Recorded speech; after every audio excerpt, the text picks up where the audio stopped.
Welcome back. Here's more from the World Tourism Day seminar in Jamaica. There was a mention of blue flag certification. For those of us who don't know, could you give us a little description of what that entails? Well, the blue flag certification is a certification that provides certain assurances to a consumer that certain precautions have been taken with regard to the management of the marine environment and the beach, which helps to ensure that all the necessary hazards which marine life face because of human use of these facilities are avoided, so that you have better assurances for reef survival and so forth. So it's a situation that's really caught the attention of the European consumer, and many European tour operators are actually reluctant to do business with hotels that aren't blue flag certified.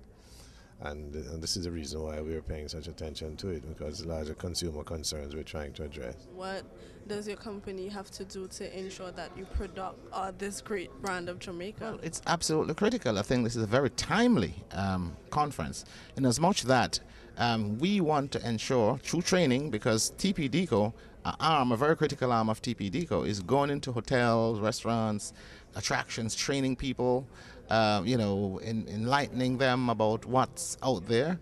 And therefore, it's critical that we go into these institutions, hotels, attractions, and educate people about climate change and the likely impact on such a crucial industry like tourism in Jamaica. Okay, do you think that Jamaica is currently more climate proof or climate responsible?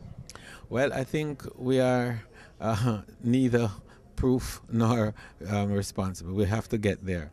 I think that we're not climate proof for sure, because you see the effects of Gustav recently. You also see receding beaches in the Negril area as a result of the deterioration of coral reefs in that particular part of the country. And so we are not by any means what we have to do now is to become climate responsible.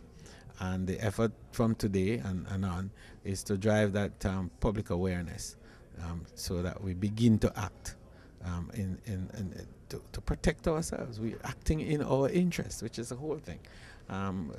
Consciously act in our interests.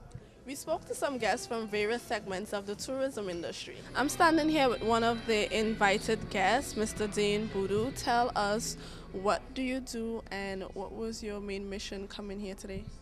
Okay, well, I am the Chief Environmental Scientist at the Urban Development Corporation, which is the Government of Jamaica's development arm.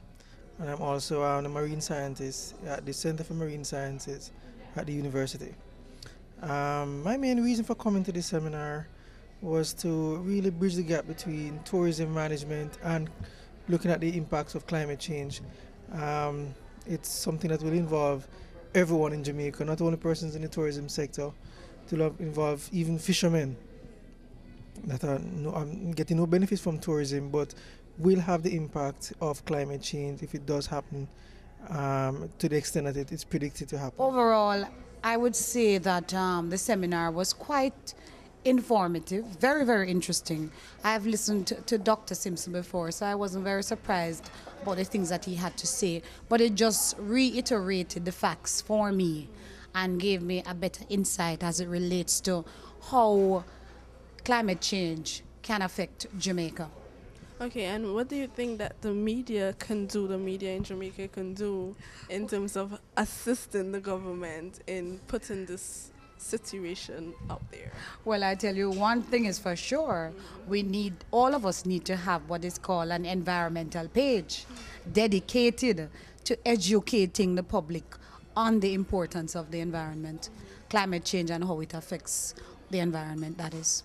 We have already started that at the Gleaner. We're ahead of most other media houses here in Jamaica because we understand the importance. We know that only the people who are fishing out there in the sea in the days, it's them who is going to affect our reefs.